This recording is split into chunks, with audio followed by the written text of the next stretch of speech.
welcome to Izzo's Place. Thirsty Thursday. You may have seen the neck pour for the Knob Creek 9 single barrel. Maybe you didn't. Please go check it out if you didn't yet.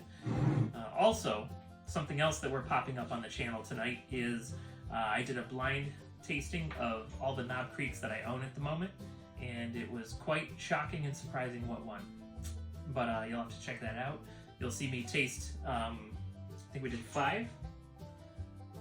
We did 5 Knob Creek pours, a rye, and 4 different of the Knob Creek bourbons. And like I said, I was shocked at what came in first place and what came in last place. But anyway, we're here to do the long review on this. We did the neck pour, so I like to make sure that it gets at least close to the label, depending on the shape of the bottle. So, you know, a bottle like this, you get down, you start getting the air in there, it starts oxidizing the whiskey. There are times where it changes the flavor. You know, a different bottle, like a skinnier bottle, you might need to drink a little bit more down to get that air in there. But this Knob Creek, enough has been drank and enough time has gone by since it was popped open that if there is going to be any changing of flavors, we should have started to sense that by now. That wasn't a great pop, but also there's this piece of wax in the way. Can't talk. Wax. Let's pop that back on there. I like a good pop. Do you like a good pop? Maybe you're only here for the good pops. It's not a great pop. I am surprised. Sad part is I can't remember where I picked this up. So I had one of these, and I'll give you the stats on this in a second. I had one of these that I had picked up from a Costco in Kentucky, and it's 120 proof. It's 9 years old. It's a single barrel, so you know you get all either the goodness or the badness that comes with a single barrel, because a single barrel might taste wonderful and it might not. But anyway, so I don't remember where I picked this up at.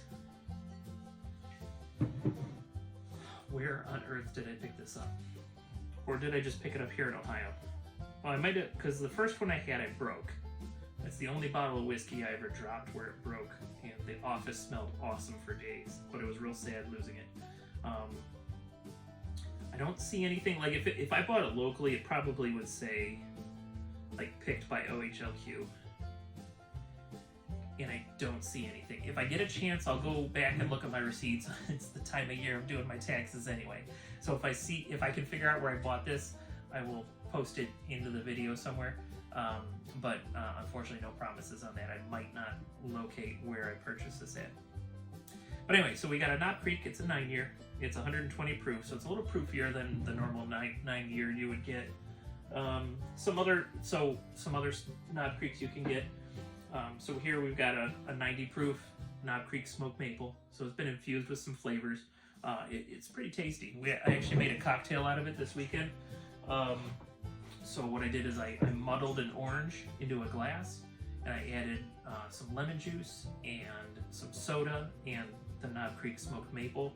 And then actually we took a smoking kit and burned some, put some smoke into the glass using it. And I wasn't smart enough to video that. I probably should have. Eventually, maybe as the speakeasy here at Izzo's Place gets done, we'll start adding like full cocktails into these Thirsty Thursdays. But the Knob Creek smoked maple, I believe it's pretty readily available. It's pretty tasty. It might be worth giving a shot. And then of course I've got a Knob Creek 12, the Knob Creek 18, and I don't want to spoil it. You have to watch the other video, but you would be. It's interesting what came in first and what came in last. The other Knob Creek that I have is another Knob Creek single barrel select, but this one was picked by YouTuber ADHD Whiskey. It's the Knob Stopper, and it's a delicious pick that he did. But anyway, let's go back to this one that we're reviewing. So I'm not sure where I picked this up because I don't remember. I apologize for that. I'll try to figure it out. Oh, I already poured it, silly boy. All right, so let's get into this thing.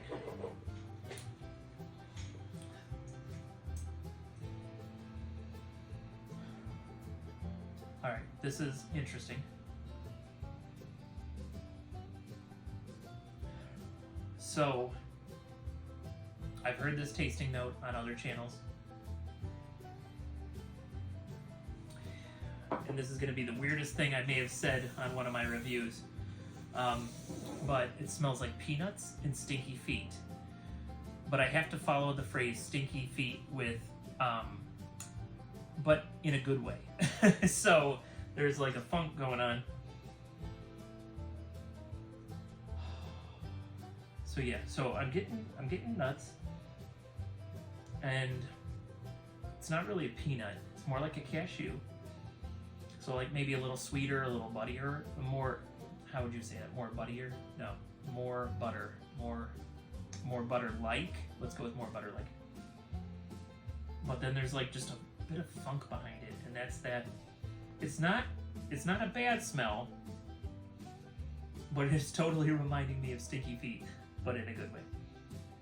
So let's go, instead of stinky feet, let's like say maybe it's a stinky cheese, because there's some very tasty stinky cheeses. So a little bit of cashew, a little bit of stinky cheese. I like stinky cheese better. I hope you do too. All right, let's see what this thing tastes like.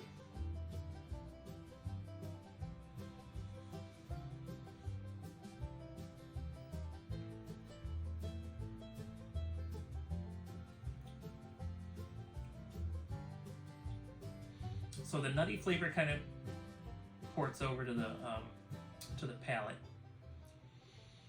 I'm not tasting stinky feet, so that's nice. Going back and smelling it, I still got cashews, I still got stinky feet, stinky cheese, and there's just a hint of vanilla now mixed in with that. It's a really nice complex whiskey. It's not my first pour of the day. I did sample a couple other things before trying this, so I'm not getting the Kentucky Hug, despite this being at 120 proof. If I was having this as my first pour of the day, I might be getting that Kentucky Hug. And this is from Claremont, Kentucky, so I know it would be a Kentucky Hug. Getting a little oak as I get accustomed to this whiskey. Get a little oak on the nose now. So what are we up to? So we got, what was the first? Cashews. We got cashews. We got stinky cheese. We got a hint of vanilla. We got a little hint of oak. So it's a pretty enjoyable whiskey.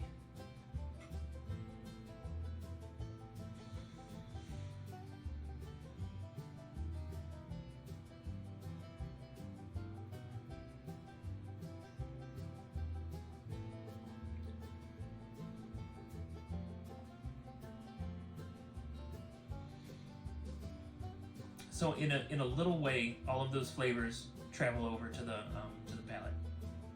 The oak's definitely there. The vanilla turns into like a regular sugar, like a white table sugar, like you'd have on your counter.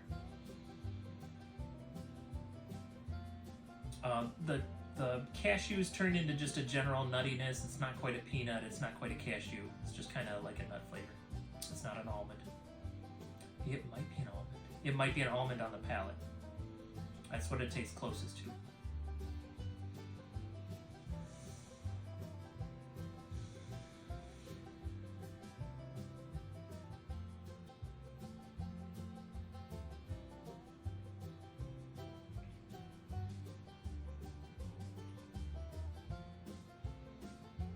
And there's even on the finish, there's like the hint of cherry. So that's a pretty good port. So we're gonna drop this into the infinity bottle. Because like I said, it's not my first whiskey of the day. I want to be able to drive home. So we're just going to toss that into the infinity bottle. If you don't know what an infinity bottle is, go ahead and check out. There's several videos on the channel that'll explain what an infinity bottle is.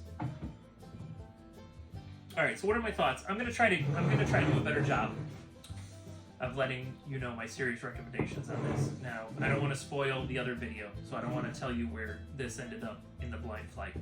However, just trying it and analyzing it, knowing what I'm sipping, this is a very good bottle. It's about $60. I would have to check my emails, like this particular barrel pick from someone. I want to say it might have been $10 more, might have been 70, might have been 80 at the most. But then when you purchase a barrel pick from a YouTuber, you also end up with some shipping costs. So this thing probably got up close to $100. Is it worth $100?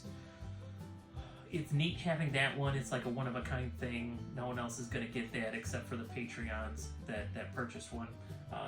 So it's kind of neat. This is a lot cheaper. This is $60, so it's $40 less. So if you see a Knob Creek 9 single barrel reserve, I'd say it's probably worth it. Definitely it's $60. I wouldn't overpay for that. Now the Knob Creek 12, I purchased this in Florida. It was I want to say it was either 15, possibly $20 over MSRP, and the 12, actually the MSRP is the same as the 9. It was $60, and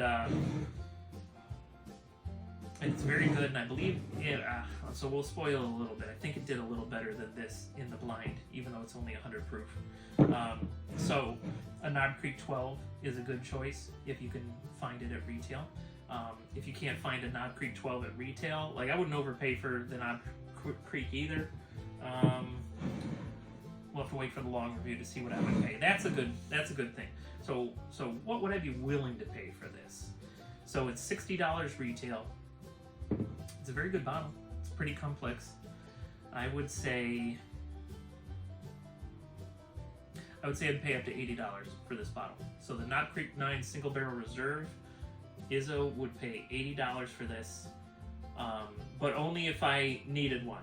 I've got one right now, so at the moment I would only pay retail for it because I don't need one right now. I've got one, but I would keep an eye out. And a lot of times, if you are in a state where Costco does liquor stores, you at times will probably be able to find this maybe even less than normal retail. So that'd just be something to keep an eye out for. It's a very good pour.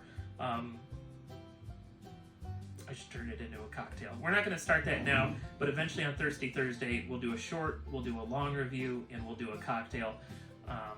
It's not going to happen this week because I just thought of it, but you know, in the future we'll do that. So just to give you some examples, so the retail is pretty close to the same as the 9. So we'll do a long review. We'll see if that's worth it. And then of course there's the 18. This stupid thing's $180. I'm glad I bought one. Will I buy another? I might not. This other stuff is so good. Why waste your money on the 18?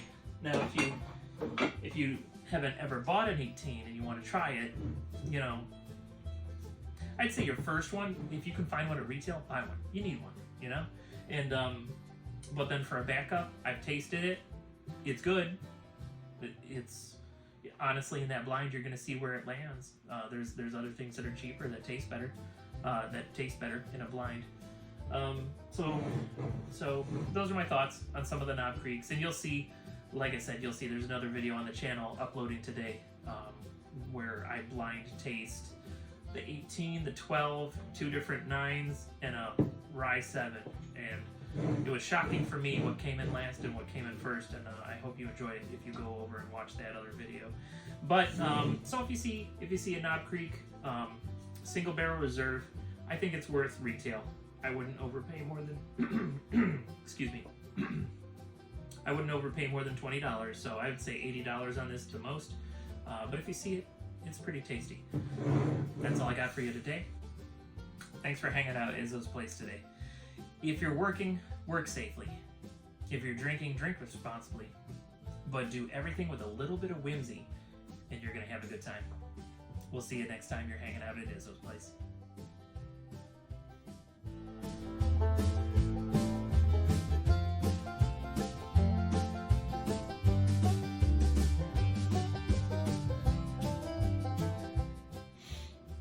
Bloopers.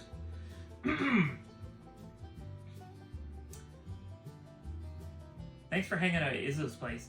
If you're working, please work safely. If you're drinking, please drink responsibly. But do everything with a little bit of whiskey. Let's try that again.